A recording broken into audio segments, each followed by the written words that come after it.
Dito po sa demo natin, ipapakita lang namin ano ba yung lamang natin doon sa mga existing na vitamin C.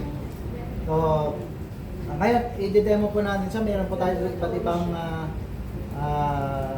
pamamaraan ng pag-demo. Mga kailangan natin gawin. Meron tayo pong suka, may soft drinks, pwera lang ano sa brand ha.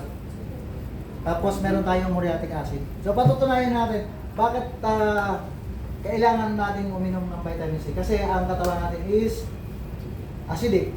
Sino naniniwala na acidic yung katawan? Lahat ng pumapasok sa katawan natin is acidic. So, sabi ng iba, magandang gamitin para ma-alkaline yung katawan natin is uminom ng vitamin C. Naniniwala naman tayo doon. Yes. Kasi mula pagkabata, ang nire-reseta naman talaga ng doktor is vitamin C na liquid man dyan or yung capsule na. So, yung iba nakakalimutan ng uminom ng vitamin C. Tama? Yes. Kasi ang katawan natin is hindi nagpuproduce ng vitamin C. Kaya nire-recomendahan tayo ng vitamin C. Ngayon,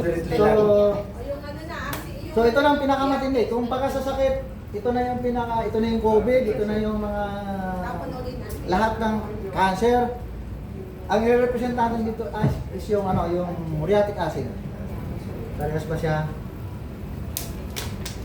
Lagyan natin ng pH tester. Ang pH tester po ay ginagamit po ito ng ng water station.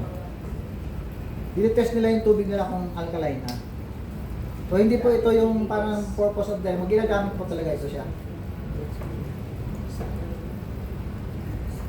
Yan. Ngayon, siyempre, ito na yung pinakatinding sakit na dumapo sa'yo. Ano ba ang pinakamatinding sakit? Cancer. Ano pa ba dyan? Basta, ito na yung magre-represent ng pinakamatinding sakit sa'yo. So, 2 patak lang po yan ha. Pero, sobrang acidic po yan. Yan. Mas malupit. Siyempre, muriatic acid yan eh. So, tingnan natin. Other brand po, other brand. Other brand. Yan. Kung kanina sa soft drinks, kaya pa niya isang capsule. Pero ngayon, siyempre, malupit na po yan. Hindi niya natitinan. Hindi na kaya. Hindi kaya. Ngayon, tingnan natin yung synergy. Kung kaya niyang patayin yung sobrang tapang na muriatic acid. Tingnan nyo, bumubula-bula din yan, no? Lumalaban yung muriatic natin sa ay ang vitamin sa Kaya. Pinapala ko nga. So, dito natin mapapatunayan kung gaano kalakas yung synergy. Ngayon, para subukan natin kung talagang kung talagang facial mo ha. tingnan natin kung na-neutralize ba yung So, Pag umusok yung kamay. ayan, unti-unti na siyang nalulusaw. hindi pa yan. Para maniwala kayo. So, nasusunog ba yung yung balat sa mukha ko? Hindi na. So, ibig sabihin na neutralize niyo na yung yung muriatic acid. Kasi kunting patak lang po nito makatuto sa Oo, hindi ka pwedeng gano'n yan. katawan. Pero yung amoy niya, siyempre nandun pa rin yung amoy. So, ganun po kaganda yung ating produkto.